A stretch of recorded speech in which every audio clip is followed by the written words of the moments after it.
Assalamualaikum warahmatullahi wabarakatuh. Innal hamdalillah nahmaduhu wa nasta'inuhu wa nastaghfiruh wa na'udzu billahi min shururi anfusina wa min sayyiati a'malina. Man yahdihillahu fala mudilla lahu wa man yudlil fala hadiya lahu. Wa asyhadu an la ilaha illallah wahdahu la syarika lahu wa asyhadu anna Muhammadan abduhu wa rasuluh. Qala Allah Ta'ala fi kitabihil karim, ya ayyuhalladzina amanu taqullaha haqqa tuqatih wa la tamutunna illa wa antum muslimun. Amma ba'd. Kita lanjutkan ibu-ibu sekalian. Kita masuk ke bab at-tarhib min imamati rajul al-qaum wa hum lahu karihun. At-tarhib, ancaman dari seseorang menjadi imam, ya. Sementara mereka imam ini dibenci oleh kaum tersebut. Artinya ada orang yang mengimami suatu kaum, tapi kaum itu membenci si imam tersebut. Artinya bahwa itu hukumnya makruh, ya. Namun kata para ulama tergantung dia dibenci karena apa dulu. Kalau dia dibenci oleh kaum tersebut karena akhlaknya yang tidak baik, atau karena kefasikannya, suka berbuat maksiat, ya, maka pada waktu itu ya makruh menjadi imam. Tapi kalau kaum tersebut membenci dia karena ketakwaannya, kesolehannya, karena kaum itu ternyata kaum yang fasik, kaum yang suka berbuat maksiat, dan tidak suka kepada imam yang ternyata imamnya itu soleh, bertakwa, ya, maka pada waktu itu nggak masalah ia jadi imam. Karena pada waktu itu yang salah adalah yang membencinya, yang tidak menyukainya, ya. Hadis 484. Wa an Talhah bin Ubaidillah annahu shalla biqaumin falamman sarafa qala inni nasitu an astamirakum qabla an ataqaddam. Araditum bisolati? Qalu na'am. Wa man yakrahu dhalika ya hawariya Rasulillah sallallahu alaihi wasallam? Qal inni sami'tu Rasulullah sallallahu alaihi wasallam yaqul ayyuma rajulin amma qauman wa hum lahu karihun lam tujawiz salatuhu udhunaihi. Rahu Tabrani fil Kabir min riwayati Sulaiman bin Ayyub. Dari Talhah bin Ubaidillah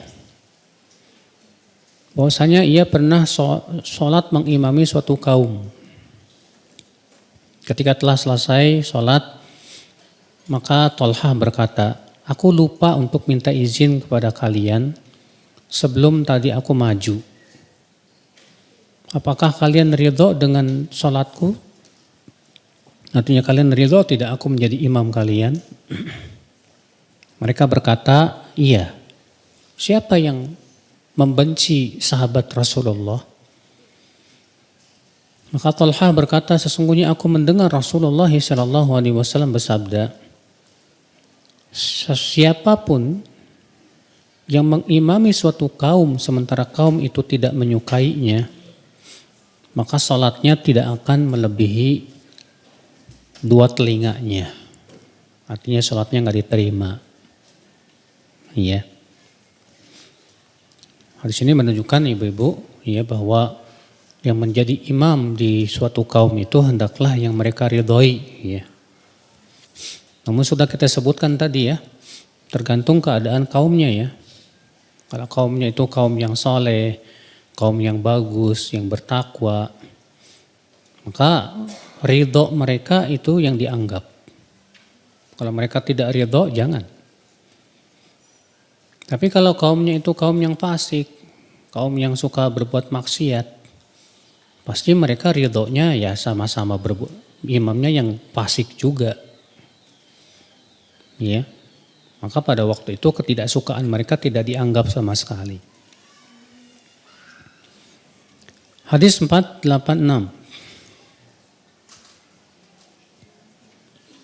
An Atha bin Dinar al-Hudhari radhiyallahu anhu anna Rasulullah sallallahu alaihi wasallam qala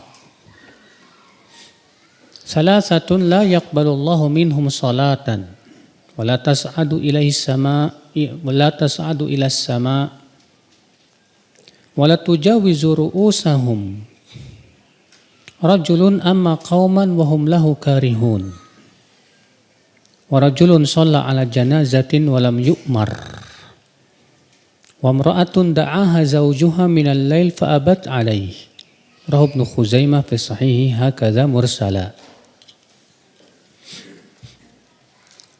Dari Atha bin Dinar al-Hudhali, semoga Allah meridainya, semoga Allah merahmatinya, bahwasanya Rasulullah SAW bersabda, ada 3 orang yang Allah tidak menerima sholat mereka dan tidak naik ke langit sholatnya, artinya tidak diterima ya, amalnya tidak naik ke langit. Wala tujawizu ru'usahum, dan tidak melebihi kepala mereka. Siapa? Yaitu rajulun amma qauman wa hum lahu karihun. Orang yang mengimami suatu kaum sementara kaum itu membencinya. Wa rajulun shalla ala janazatin wa lam yu'mar. Dan orang yang menyolatkan jenazah, artinya menjadi imam dalam sholat jenazah, tapi ia tidak diperintahkan. Ya, artinya ia tidak diberi izin.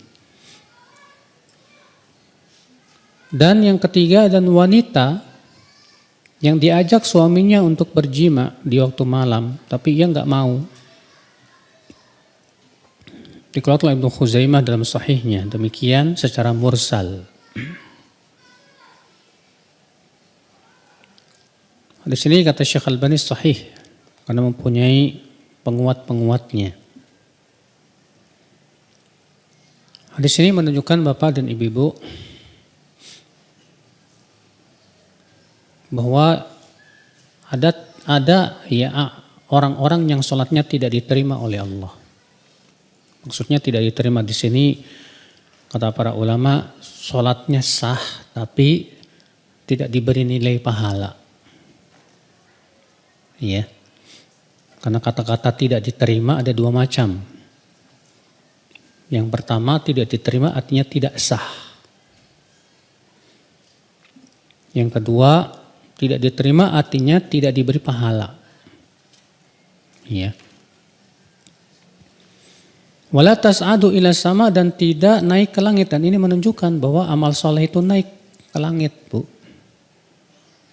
Allah berfirman, ilaihi yas'adu al-kalimut thayyibu wal amalus salihu yarfa'u.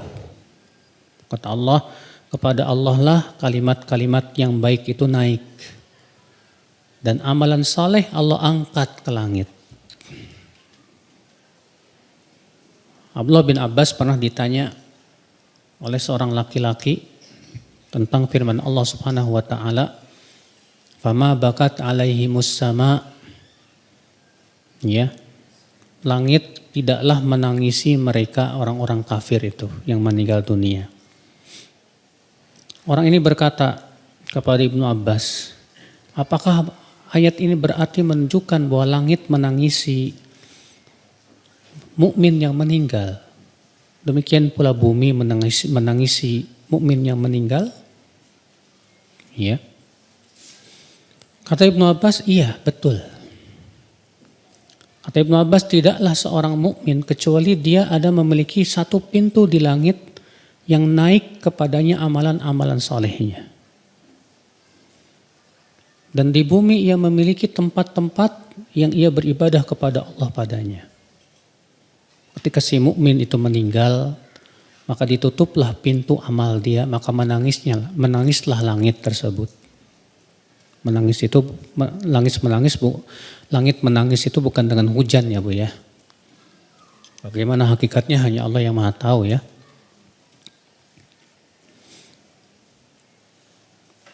Dan bumi pun kehilangan ibadah si hamba tersebut. Ya. Itu menunjukkan bahwa amal soleh itu memang naik ke langit Bu. Diangkat oleh Allah Subhanahu wa taala. Kalau memang itu amalan yang soleh. Kapan disebut amal soleh? Kata para ulama disebut amal soleh yang pertama ikhlas.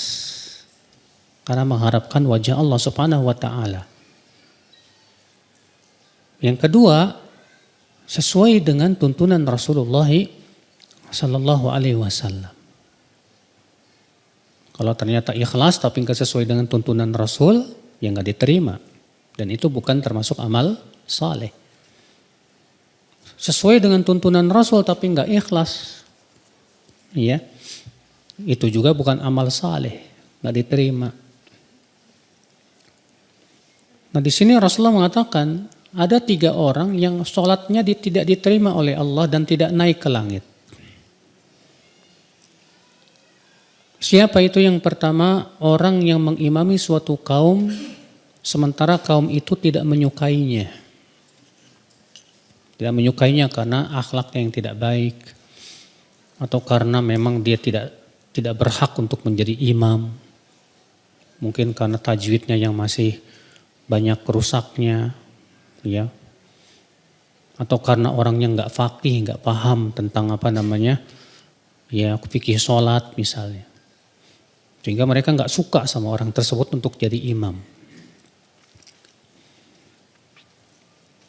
Yang kedua, siapa yang tidak naik amalan sholatnya, yaitu orang yang mensolatkan sholat jenazah.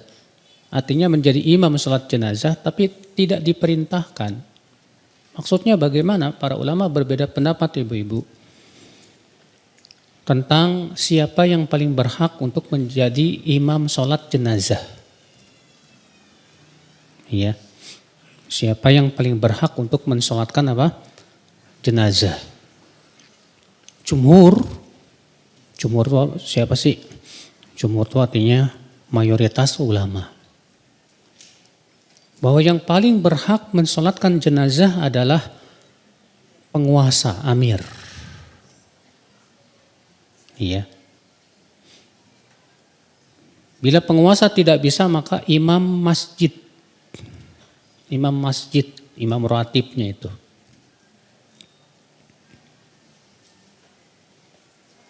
Sedangkan mazhab Syafi'i dalam hal ini ada 2 pendapat. Ya, pendapat Imam Syafi'i yang dahulu, itu artinya qaulun qadim ya, itu sama pendapatnya dengan jumhur. Sedangkan dalam pendapat yang baru, qaulun jadid, bahwa karib kerabat si mayat, walinya itu lebih berhak. Ya, walinya lebih berhak. Walinya itu ya seperti misalnya bapaknya, atau kakaknya, atau anaknya. Ya.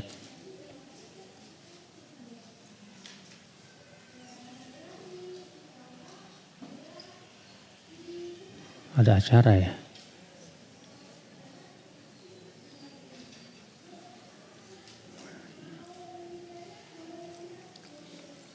Nah ibu-ibu sekalian, saya akan membawakan perkataan Ibnu Qudamah dalam hal ini dalam kitab Al-Mughni. Aksaru ahlil ilmi yarawna taqdimal amir al-aqarib fi shalah alal mayyit. Mayoritas ulama berpendapat bahwa amir itu artinya pemimpin, ya, lebih didahulukan untuk menyolatkan mayat daripada karib kerabatnya. Sedangkan Imam Syafi'i wa qala Syafi'i fi ahadi qaulaihi, dalam salah satu pendapatnya, yuqaddamul wali. Bahwa yang berhak menyolatkannya adalah walinya mayat. Walinya mayat berarti siapa, Bu? Itu kerabatnya ya, kalau enggak bapaknya kalau masih hidup misalnya, atau anaknya atau kakaknya. Wa huwa khilafu qaulin Nabi.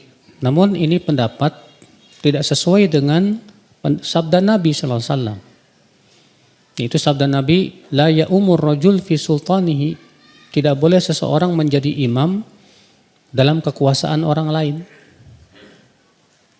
Ya, karena Rasulullah melarang seseorang menjadi imam dalam kekuasaan orang lain kecuali kalau orang itu, penguasa itu memberikan izin, ya. Apa alasan hujahnya Imam Syafi'i? Hujahnya Imam Syafi'i rahimahullah yaitu dikiaskan kepada wali dalam nikah.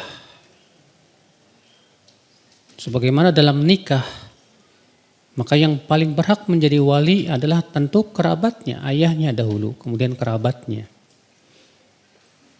Akan tetapi kata beliau, kias ini bertabrakan dengan dalil yang sudah disebutkan tadi. Iya. Imam Syafi'i juga berhujah. Itu yang disebutkan oleh Abu Hazim. Aku menyaksikan ya Husain saat Al-Hasan meninggal dunia. Di mana Husain dia yang maju dan melarang Sa'id bin Al-As untuk menjadi imam. Padahal yang menjadi amir waktu itu adalah Sa'id bin Al-As sebagai gubernur kota Madinah. Lalu Husain berkata, laulas sunnah ma qaddamtuk. Kalau bukan karena sunnah, aku tidak akan maaf. Di antara hujah jumhur, di antara hujahnya pendapat jumhur yaitu kisah bahwa Husain ketika Al-Hasan meninggal dunia. Ya, ketika Al-Hasan meninggal dunia, maka Husain mendorong Sa'id bin Al-As untuk maju menjadi imam. Dan Sa'id pada waktu itu sebagai gubernur kota Madinah. Husain berkata, taqaddam, majulah kamu. Laulas sunnah ma qaddamtu, kalau bukan karena sunnah aku tidak akan menyuruhmu untuk maju. Lihat, padahal Husain itu saudaranya siapa? Al-Hasan. Dan Al-Husain menyuruh Sa'id bin Al-As untuk menjadi imam sholat jenazah. Lalu kemudian Al-Husain mengatakan apa? Kalau bukan karena ini sunnah, aku tidak akan menyuruhmu maju. Berarti itu menunjukkan bahwa yang sunnah, yang menjadi imam itu siapa? Pemimpin. Warwal Imam Ahmad bi isnadihi an Ammar maula Bani Hashim. Dalil yang lainnya yang merupakan pegangan pendapat jumhur, yaitu yang diriwayatkan Imam Ahmad al-Musnadnya dari Ammar maula Bani Hashim, ia berkata, syahidtu janazata Ummi Kulthum binti Ali wa Zaid ibn Umar fasalla alaiha Sa'id ibn Al-As. Aku menyaksikan jenazah Ummu Kulthum binti Ali, karena Ali bin Abi Thalib punya anak namanya Ummu Kulthum ya. Demikian pula jenazah Zaid bin Umar. Maka ia disolatkan oleh Sa'id bin Al-As. Dan saat itu Sa'id bin Al-As adalah gubernur kota Madinah. Wa khalfahu yawma idzin samanuna min ashabi Muhammadin sallallahu alaihi wasallam. Dan di belakang ia, yaitu yang menjadi makmum, ada 80 sahabat Rasulullah sallallahu alaihi wasallam. Di antara mereka ada Ibnu Umar, ada Hasan, ada Husain, ada Zaid bin Thabit, ada Abu Hurairah. Bahkan Ali bin Abi Thalib berkata, al-imamu ahaqqu man shalla 'alal janazah. Imam dialah yang paling berhak, ya pemimpin yang paling berhak untuk mensolatkan apa? Jenazah. Dan dari Ibnu Mas'ud juga sama pendapatnya. Wa hadza ishtahara falam yunkar fakana ijma'an. Dan kisah ini masyhur sekali di kalangan para sahabat. Dan tidak ada satupun sahabat yang mengingkari sehingga ini menjadi ijma'. Ya. Wali'annaha salatun syuri'at fihal jamaah. Juga dikarenakan salat jenazah pun juga sama dengan salat yang lain disyariatkan berjamaah. Fakana al-imamu ahaqqu bil imamah fiha kasairis salawat. Maka imam yang paling berhak untuk menjadi untuk mengimami salat jenazah sama dengan salat-salat 5 waktu. Ya. Waqad kana Nabi sallallahu alaihi wasallam yusalli 'alal janaiz ma'a hudhuri aqaribiha wal khulafa ba'dahu. Nabi sallallahu alaihi wasallam di zamannya beliau yang menyolatkan jenazah padahal karib kerabat jenazah ada. Demikian pula para khalifah setelahnya yaitu Abu Bakar, Umar, Utsman, Ali. Ya, mereka yang menyolatkannya padahal karib kerabatnya ada. Walam yunqal ilaina annahum ista'danu awliya al-mayyit fit taqaddum 'alaiha. Namun tidak ada satupun nukilan kepada kita bahwa mereka minta izin kepada walinya mayat ya untuk menjadi imam, tidak ada. Iya. Nah, ini Bu. Jadi apa makna hadis ini? Bahwa orang yang tidak diterima sholatnya itu orang yang menyolatkan jenazah tapi tidak disuruh. Maka atas pendapat jumhur maksudnya ia tidak diberi izin oleh imam. Tidak diberi izin oleh apa? Oleh imam. Imam enggak ngizinin, tahu-tahu dia nyolatin. Ya. Ini yang kedua. Yang ketiga, wa mra'ah da'aha zaujuha minal lail fabat alai. Wanita yang diajak jima oleh suaminya tapi dia enggak mau. Bahkan ibu-ibu dalam hadis yang lain bahwa wanita seperti ini dilaknat oleh para malaikat sampai subuh. Iya. Hadis berikutnya 486 sama 487.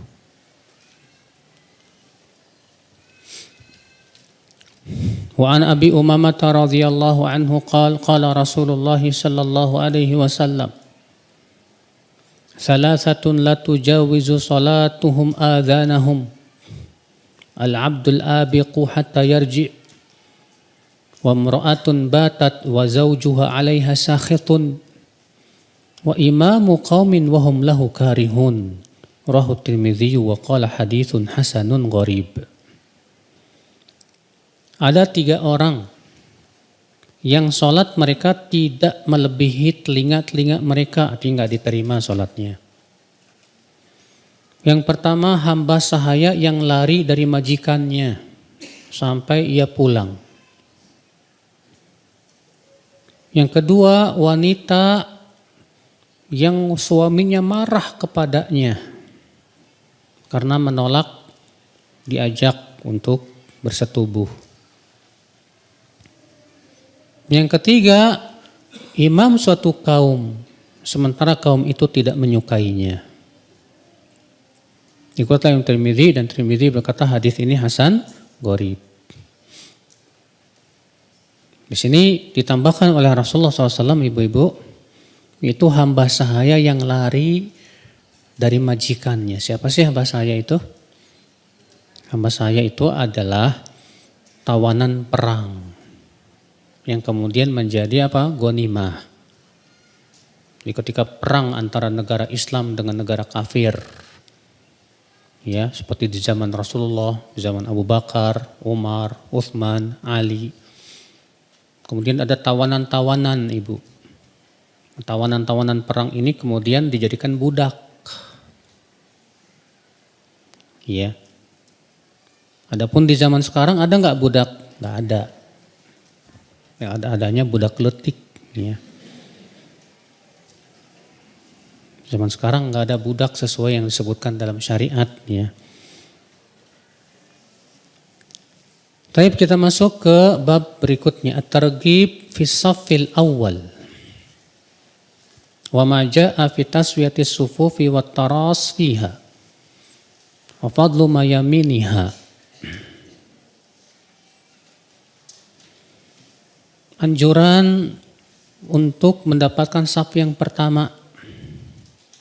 dan tentang meluruskan saf, wat tarasfiha, dan ya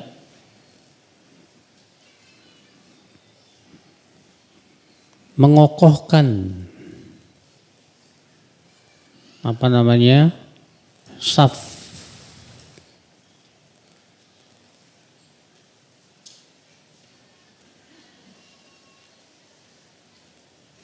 Taros itu ibu-ibu ya, yaitu dengan cara meluruskan dan merapatkan ya.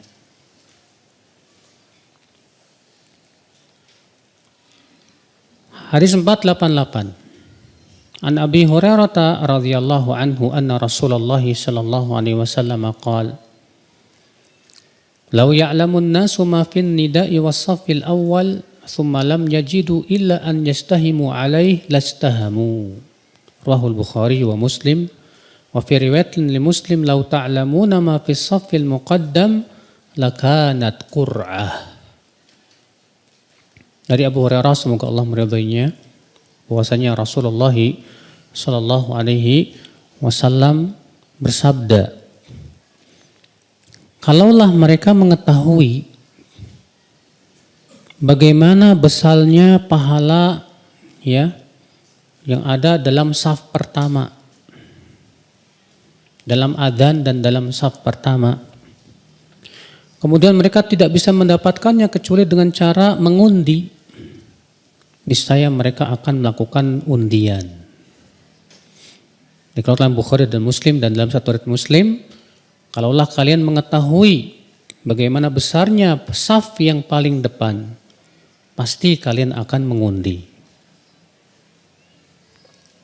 Hadis ini menunjukkan Bapak dan Ibu-ibu, ya. Yang pertama, keutamaan adzan. Dan bahwasanya adzan itu pahalanya sangat besar sekali.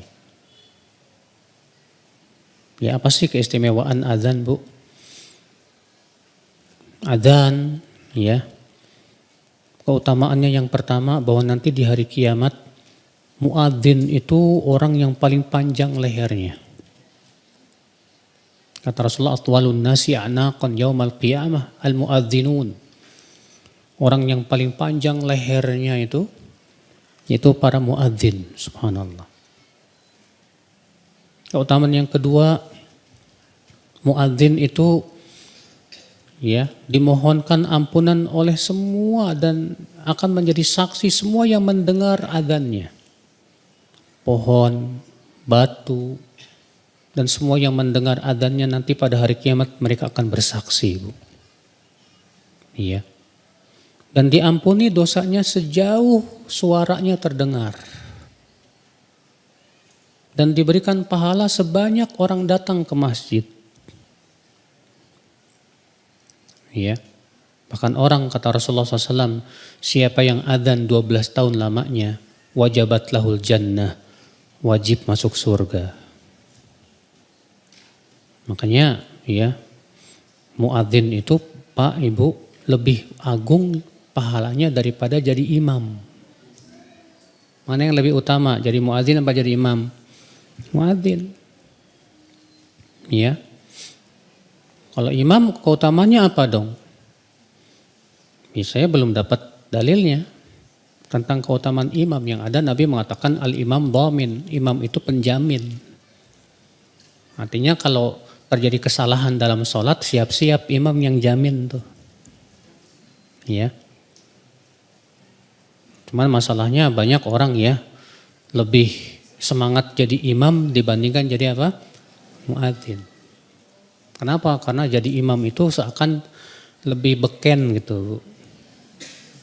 Kalau jadi imam tuh kayak wah. Makanya kata Syekhul Islam Taimiyah, kedudukan menjadi imam itu fitnah. Sama dengan kedudukan, iya, sama dengan jabatan, itu fitnah. Makanya para sahabat dahulu, Bu, banyak yang gak mau jadi imam. Kenapa? Karena takut hati mereka itu kemasukan ya sombong lah, ujub lah, atau riya lah, iya. Takut sekali mereka itu. Hadis ini menunjukkan juga keutamaan saf yang pertama. Bahwa saf yang paling besar pahalanya di sisi Allah, saf yang pertama. Dan saf pertama yang paling utama yang kanan. Rasulullah bersabda, "Inna Allaha malaikatahu yusalluna ala mayaminis sufuf." Sesungguhnya Allah dan malaikatnya bersalawat untuk yang berada di sebelah kanan saf. Iya. Hadis ini menunjukkan Bapak dan Ibu bolehnya mengundi selama tidak mengandung perjudian. Undian yang diharamkan itu kalau mengandung apa? Perjudian. Iya. Kapan disebut mengandung judi, Bu? Disebut mengandung judi itu kalau mengandung goror, tidak jelas apakah kita akan beruntung atau kita akan rugi. Ya. Adapun kalau tidak mengandung goror, boleh, nggak masalah. Contoh misalnya kalau ibu-ibu arisan, ya ada kocokan nggak, Bu? Dikocok, itu namanya mengundi. Nanti siapa yang namanya keluar yang dapat, ya kan? Nah, kocokan seperti ini dalam rangka apa? Dalam rangka mengatur siapa yang duluan, ya kan? Bukan dalam rangka berjudi, tidak. Demikian pula Rasulullah SAW kalau mau pergi safar, beliau mengundi istri-istrinya. Siapa yang namanya keluar, dialah yang akan menemani Rasulullah SAW dalam safar. Iya. Jadi undian itu boleh. Kalau tidak mengandung apa? Goror. Tidak mengandung perjudian. Iya. Hadis 489.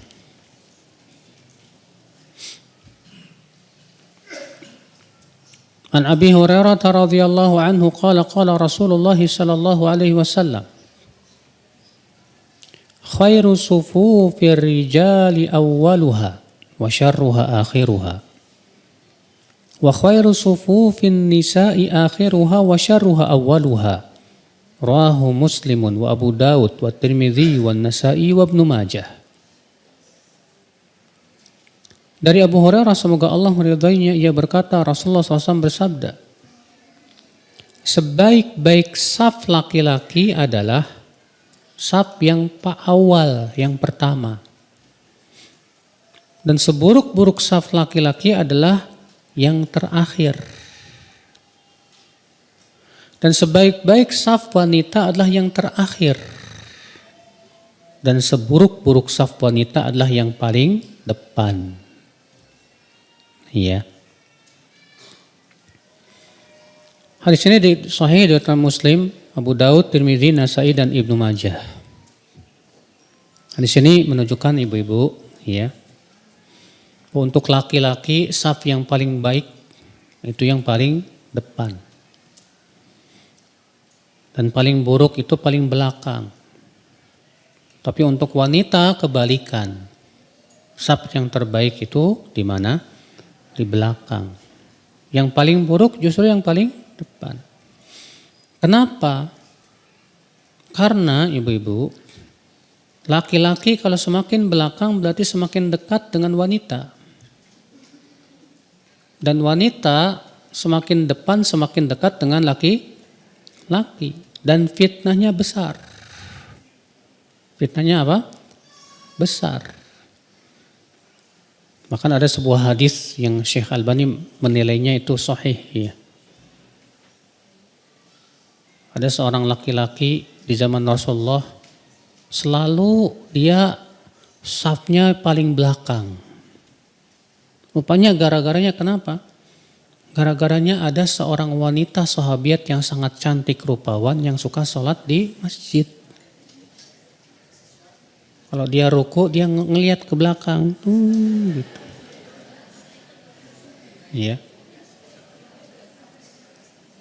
Maka kemudian Rasulullah SAW menyuruh agar para sahabat untuk apa? Maju ke depan. Iya. Nah ini ibu-ibu sekalian.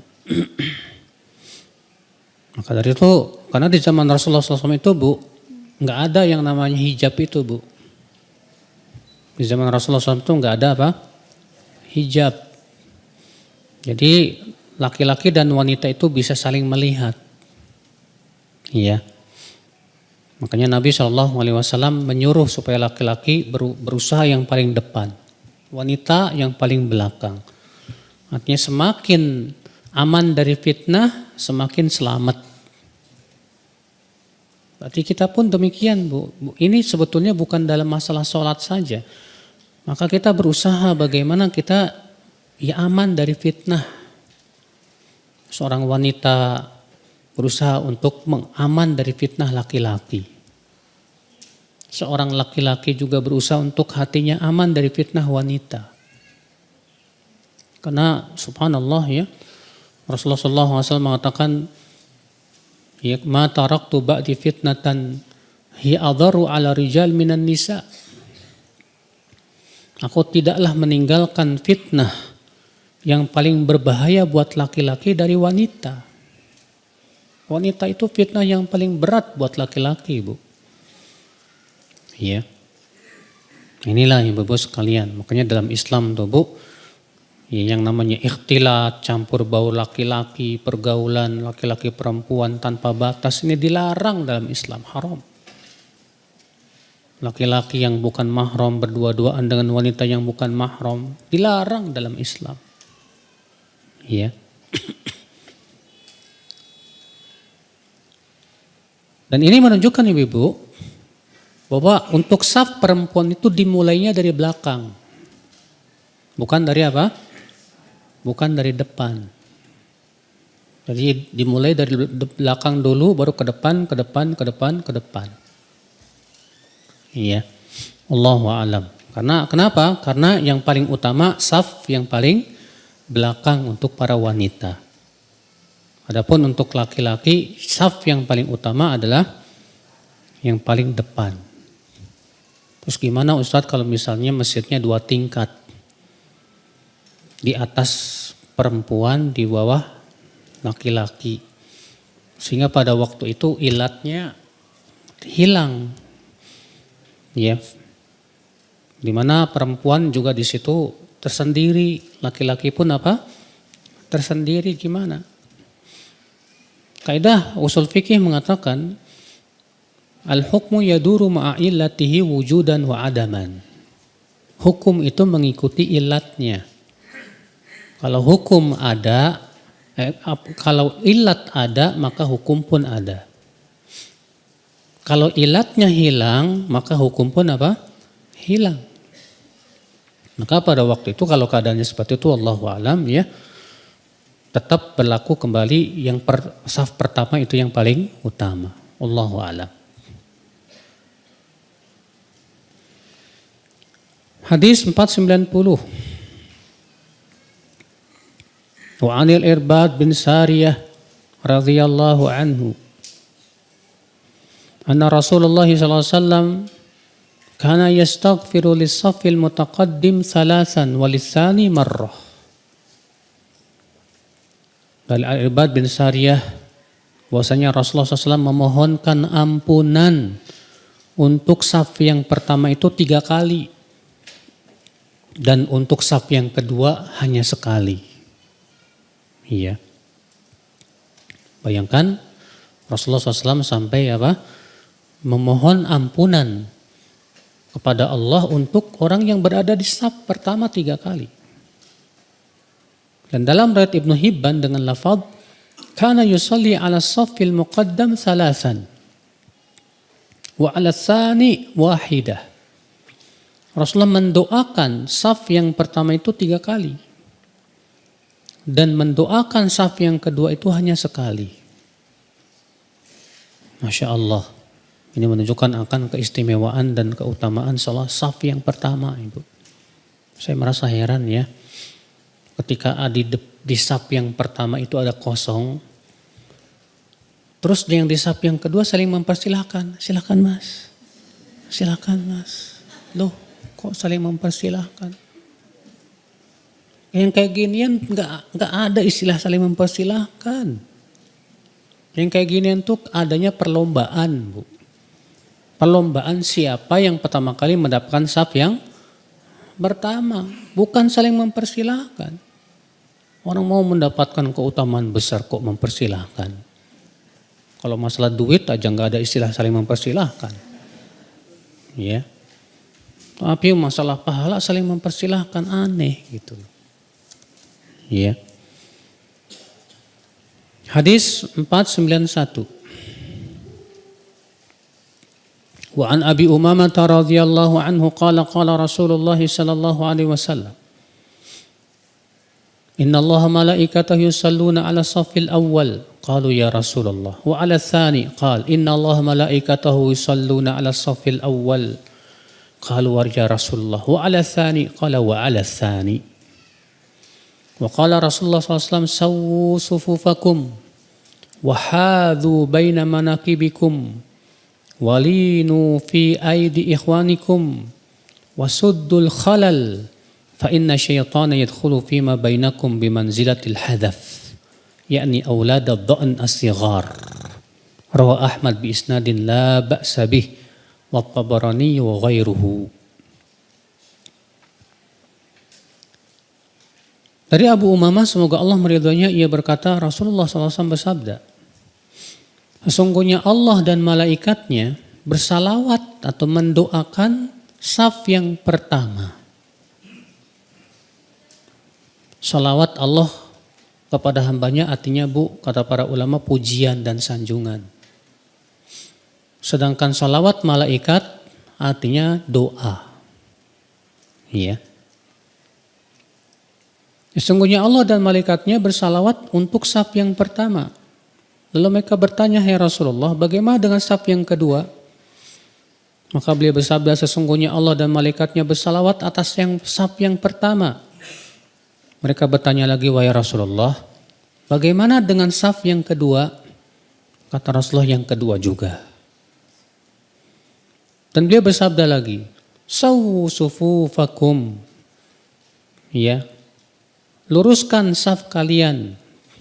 Wahadhu baina manakibikum. Dan hadhu itu artinya sejajar. Sejajarkan pundak-pundak kalian. Walinu fi aidi ikhwanikum. Dan lembutlah terhadap teman sebelah kalian. Ya. Artinya kalau ada orang yang masuk ke saf kita, jangan, terkadang ada orang, Pak, Bu, kakinya itu dilebarin, dijebragin sengaja biar yang nggak ada yang masuk gitu. Iya, itu nggak bagus. Wasuddul khalal, dan isilah yang kosong. Artinya kalau ada yang kosong kita isi. Karena setan akan masuk di sela-sela saf kalian bagaikan anak kambing yang kecil. Ya. Setan masuk di sela-sela saf kalian itu bagaikan apa? Anak kambing yang kecil. Ya.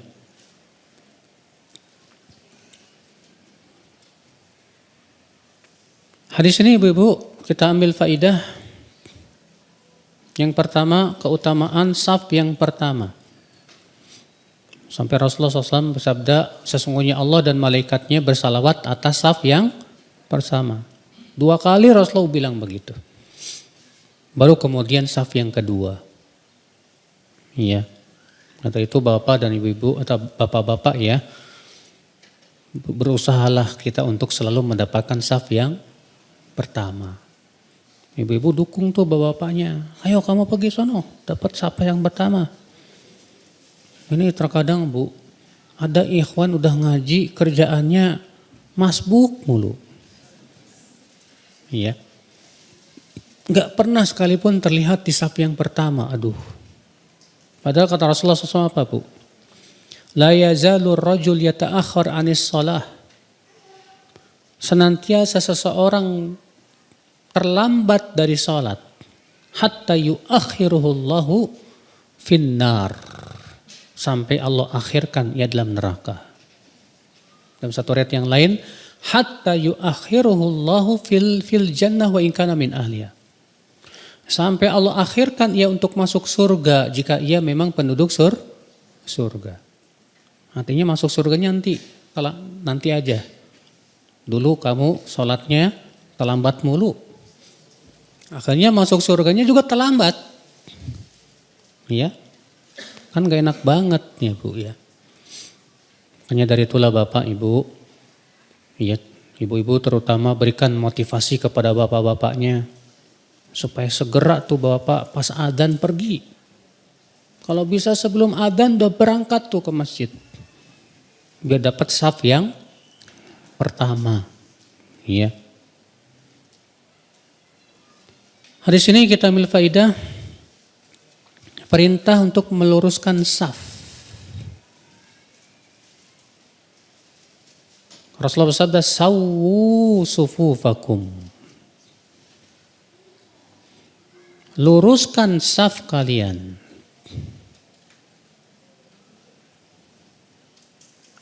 Berarti meluruskan saf hukumnya apa? Wajib atas pendapat yang sahih. Kenapa? Karena Rasulullah di sini memerintahkan. Ya, bahkan Rasulullah dalam hadis yang lain mengancam, la tusawwunna sufufakum aw la yukhalifannallahu baina qulubikum. Hendaklah kalian meluruskan saf-saf kalian atau Allah jadikan hati kalian itu berselisih, kata Rasulullah SAW. Iya. Itu menunjukkan ya kalau kita tidak memperhatikan kelurusan saf itu menyebabkan hati kita apa? Berselisih. Iya. Hadis ini menunjukkan ibu-ibu sekalian bahwa meluruskan saf itu dengan cara mensejajarkan dan meluruskan pundak-pundak. Jadi ketika bersaf itu makmum melihat pundak temannya disejajarkan. Yang dilihat itu apa? Pundak. Maka tidak boleh seseorang itu membusungkan dadanya. Ya, pernah suatu ketika Rasulullah mau sholat baru mau takbir, ada seorang sahabat yang membusungkan dadanya. Ya. Maka kemudian Rasulullah SAW langsung menengok dan berkata, la tusawwunna sufufakum. Luruskan saf kalian. Atau Allah akan jadikan hati kalian itu berselisih. Iya. Hadis ini menunjukkan ibu-ibu perintah untuk bersikap lembut sama teman kita yang di samping kita dalam sholat. Iya, sebagian orang saya pernah ya melihat seorang ikhwan itu dia pengen berusaha rapat kakinya Bu, tapi sebelahnya berusaha geser lagi dia merapatkan lagi sampai jebrak begini Bu.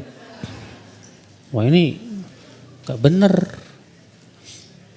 Bahkan sebagian lain saking keselnya diinjek gitu kaki. Biar gak kemana-mana. Ini kan gak benar Bu. Iya. Memang sih terjadi ikhtilaf para ulama ya. Apakah merapatkan saf itu hukumnya wajib atau sunnah? Jumhur berpendapat ya bahwa merapatkan saf itu hukumnya sunnah. Sebagian ulama berpendapat bahwa merapatkan saf itu hukumnya apa? Wajib. Dan pendapat yang wajib ini lebih mendekati kebenaran insya Allah. Karena ditujukan dalil-dalil. Tapi ini masalah khilafiyah memang. Permasalahan yang para ulama berselisih. Apakah itu wajib atau hukumnya apa? Sunnah. Atas pendapat yang sunnah pun ya memang harusnya ya tetap yang namanya sunnah itu bukan ditinggalkan. Iya. Sebagian ikhwan karena dia merojihkan pendapat jumhur bahwa merapatkan saf itu sunnah, dia malah gak mau rapat. Ketika ditanya, kamu kenapa gak mau rapat? Saya lebih memilih menguatkan pendapat jumhur. Bahwa rapat itu tidak wajib. Oke, kalau tidak wajib hukumnya apa? Kata dia sunnah. Sunnah itu buat ditinggalkan atau buat dilakukan? Diem aja. Hatta atas pendapat jumhur itu sunnah dan sunnahnya bukan sunnah biasa itu, ya. Tetap yang namanya sunnah jangan ditinggalin. Sebab kalau kita tidak merapatkan, ini malah akan menyebabkan apa, Bu? Akan menyebabkan terjadinya celah. Sementara Rasulullah mengatakan tadi dalam hadis ini apa? Setan itu akan masuk ke celah-celah saf seperti anak kambing yang kecil. Nah kalau setan masuk, bahaya. Kita bakalan digoda terus sholatnya. Nah ini ya dari itulah ibu-ibu sekalian kita berusaha ya. Bahkan para sahabat itu Bu dalam mempraktekkan merapatkan saf itu luar biasa. Ya, saya sebutkan dalam sebuah riwayat dari Nu'man bin Bashir yang diriwayatkan Abu Daud dalam sunannya. Aqbala Rasulullah SAW ala nas biwajhihi faqala aqimu sufufakum thalathan. Wallahi la tuqimanna sufufakum aw la yukhalifanna Allahu baina qulubikum. Qala fara'aitu rajul yalziqu mankibahu bi mankibi sahibihi wa rukbatahu bi rukbati sahibihi wa ka'bahu bi ka'bihi. Kata Rasulullah, tegakkan saf kalian sampai 3 kali. Demi Allah, hendaklah kalian meluruskan saf kalian atau Allah jadikan hati kalian berselisih. Maka aku melihat seseorang dia menempelkan pundaknya dengan pundak temannya, lututnya dengan lutut temannya, mata kaki dengan mata kaki temannya. Ya. Kalau menempelkan lutut susah ya. Akan tetapi itu mimbab mubalaghah. Ya. Yang jelas ya kita berusaha ya untuk mempraktikkan bagaimana supaya kita ini rapat dalam saf kita. Ya.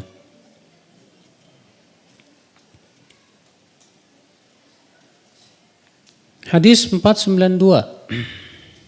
Wa 'anin Nu'man bin Bashir radhiyallahu anhu qala sami'tu Rasulullah sallallahu alaihi wasallam yaqul inna Allaha malaikatahu yusalluna 'ala as-saffil awwal aw as-sufufil ula. Rawahu Ahmad bi isnadin jayyid. Sesungguhnya Allah dan malaikatnya bersalawat atas saf yang pertama. Ya, sama dengan hadis sebelumnya. Hadis 493. Wa 'anil Bara' bin Azib radhiyallahu anhu qala kana Rasulullah SAW ya'ti nahiyatas saf wa yusawwi baina suduril qaum wa manakibihim wa yaqul la takhtalifu fatakhtalifa qulubukum innallaha malaikatahu yusalluna 'ala saffil awwal. Rawahu Ibnu Khuzaimah fi sahihihi. Adalah Rasulullah SAW datang dari ya pojokan saf dan beliau meluruskan dada dan pundak. Ya Rasulullah SAW itu kalau saf kan ada ujungnya ya.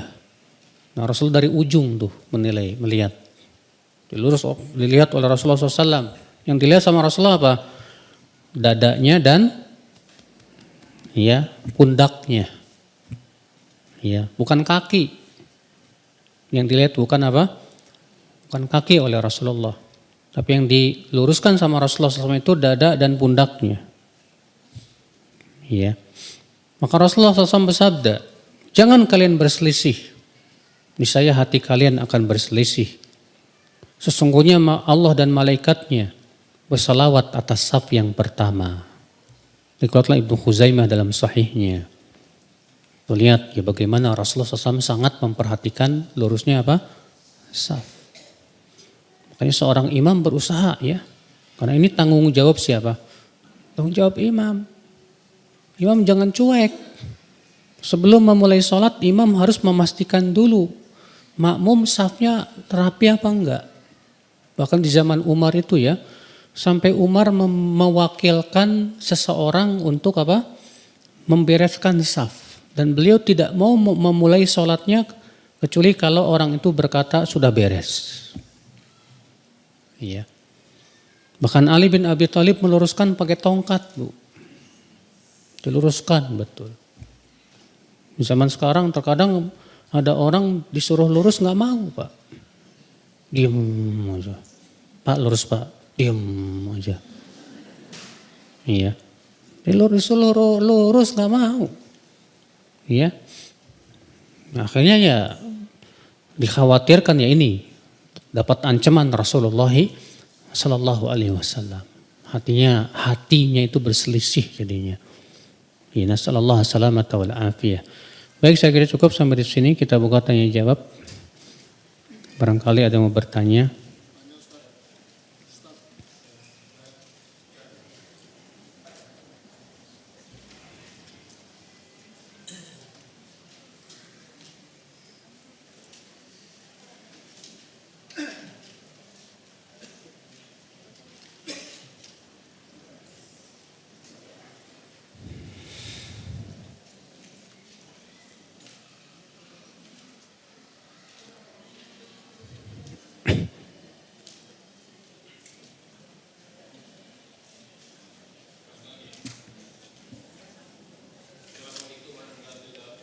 Assalamualaikum warahmatullahi wabarakatuh. Silakan Pak.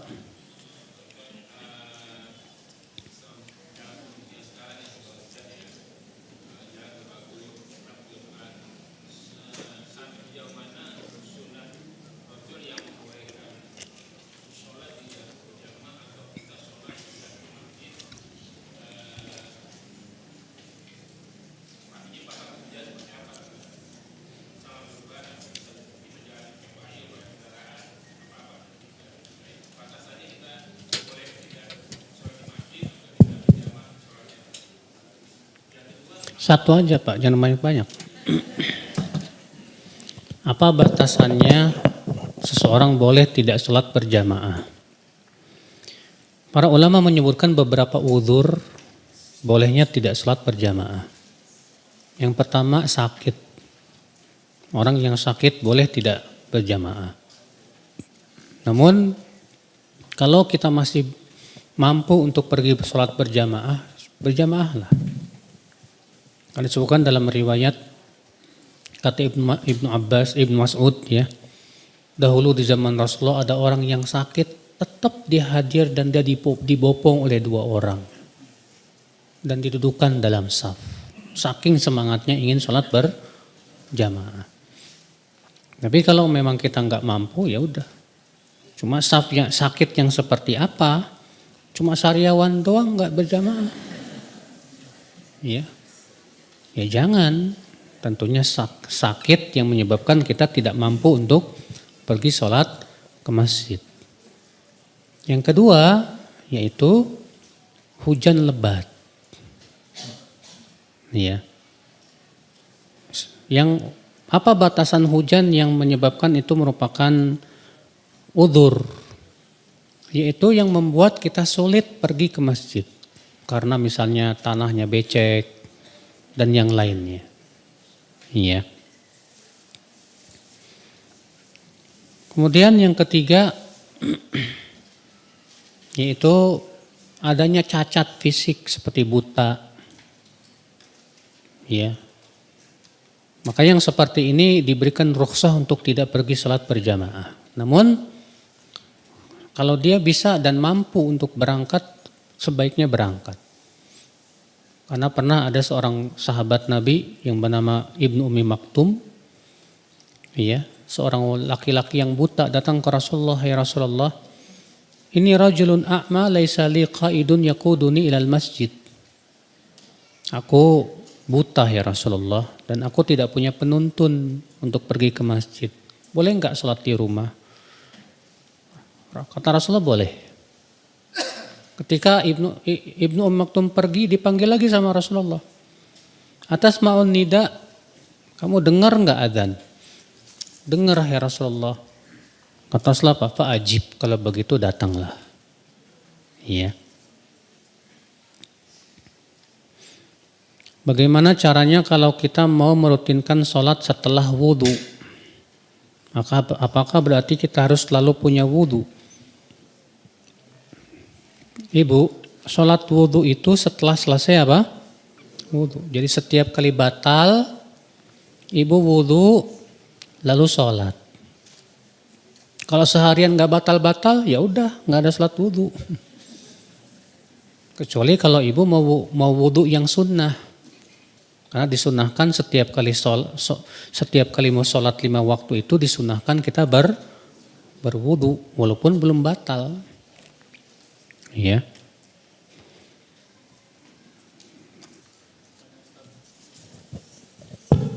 Tanya Ustaz. Iya, silakan. Assalamualaikum warahmatullahi wabarakatuh. Assalamualaikum warahmatullahi wabarakatuh. Mau ini Ustaz, mohon penjelasan terkait dengan dalil yang mengatakan kalau kita masuk masjid janganlah engkau duduk sebelum 2 rakaat, sholat 2 rakaat. Itu maksudnya tahiyatul masjid atau kita boleh qobliyah? Itu aja Ustaz. Kalau misalnya kita ada kesempatan hanya cuma 2 rakaat, misalnya sholat wajib, apa yang didahulukan? Gitu. Itu aja Ustaz. Iya. Terima kasih. Assalamualaikum warahmatullahi wabarakatuh. Syukur. Itu maksudnya sholat tahiyat masjid. Namun sholat tahiyat masjid bisa gugur oleh sholat apapun juga. Kalau Bapak masuk masjid dengan langsung niatnya qobliyah zuhur atau qobliyah subuh, itu sudah mencukupi.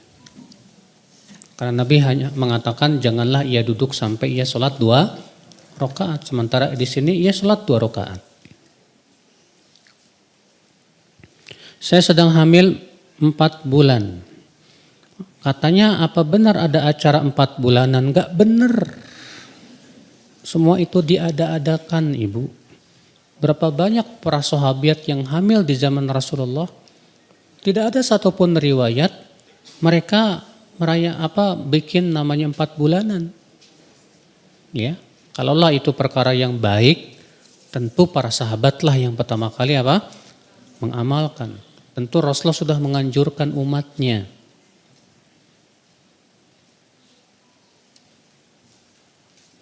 Kalau tahiyat dalam sholat, apakah telunjuk kita digerak-gerakan? Ini masalah khilafiyah ibu. Sebab perselisihannya adalah apakah hadis menggerak-gerakan itu sahih ataukah syadz. Ya, syadz itu periwayatan perawi yang thiqah yang menyelisihi periwayatan perawi lain yang lebih thiqah atau lebih banyak jumlahnya. Sebagian ulama mensahihkan seperti Syekh Albani rahimahullah. Dan beliau menilai bahwa itu bukan termasuk hadis syadz, tapi termasuk ziyadatus thiqah, tambahan perawi yang thiqah. Sementara ulama lain berpendapat itu hadisnya syadz. Kenapa? Karena bersendirian, lafadz menggerak-gerakan itu bersendirian padanya seorang perawi yang bernama Zaidah bin Qudamah. Ia diselisihi oleh 12 perawi, diantaranya Sufyan Ats-Tsauri, Syu'bah, dan mereka tidak menyebutkan gerak-gerak sama sekali. Ya, Syekh Albani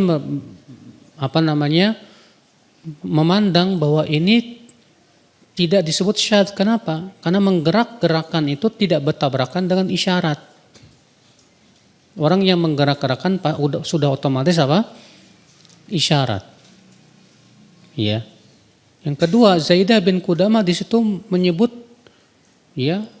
kisah bahkan bahwa para sahabat di musim dingin terlihat kain-kain mereka bergerak-gerak.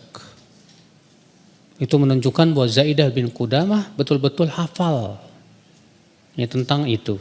Makanya beliau memandang bahwa ini termasuk tambahan perawi yang thiqah. Dan saya belum mendapatkan ulama terdahulu yang mendhaifkan hadis tersebut, Pak. Ya, kebanyakan yang mendhaifkannya di ulama belakangan.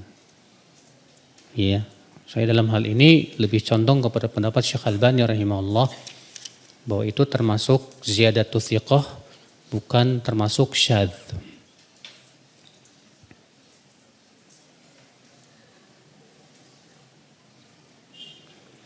Kalau sudah sholat sunnah syuruk, apa boleh sholat duha lagi? Pertama ibu, syuruk itu kapan sih? Syuruk itu ketika matahari telah tinggi, bukan ketika matahari terbit. Salah orang yang memahami syuruk itu saat matahari terbit.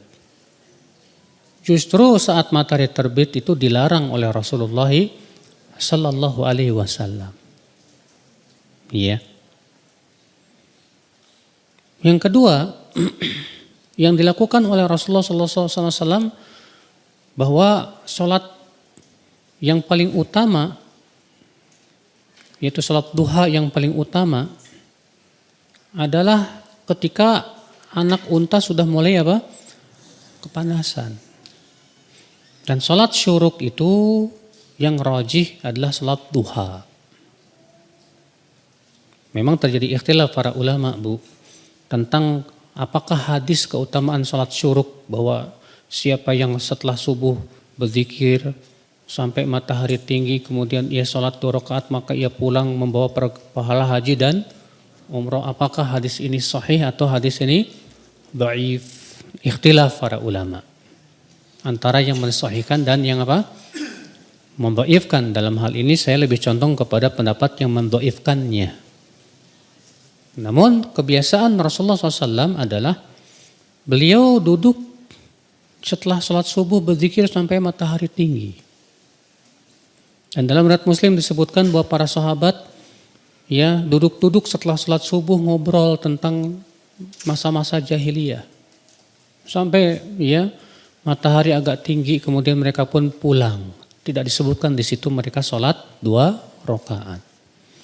Wallahu a'lam.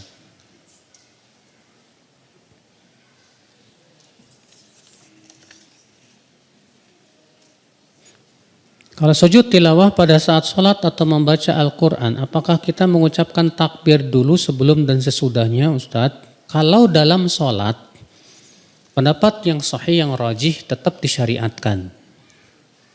Untuk apa? Bertakbir. Tapi kalau di luar sholat, maka tidak disyariatkan apa? Takbir. Ya. Kalau dalam sholat, maksudnya untuk imam ya. Untuk imam, disyariatkan untuk bertakbir. Adapun kalau sholat sendirian, maka wallahu alam cukup ya langsung sujud tilawah kemudian tanpa takbir. Kalau sholat sendirian, wallahu alam.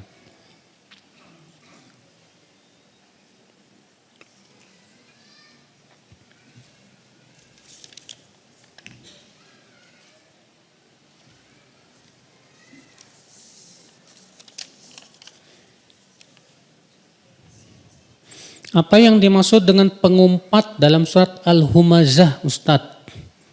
Apakah yang suka ngomel dan menghujat orang lain? Humazah, ya artinya kata para ulama tukang gibah. Iya, tukang apa? Gibah. Jadi humazah itu orang yang suka gibahin, ya kayak ibu-ibu yang suka ngerumpi. Ya, senang ngomongin orang. Si anu gitu orangnya ya, si fulan begitu orangnya ya.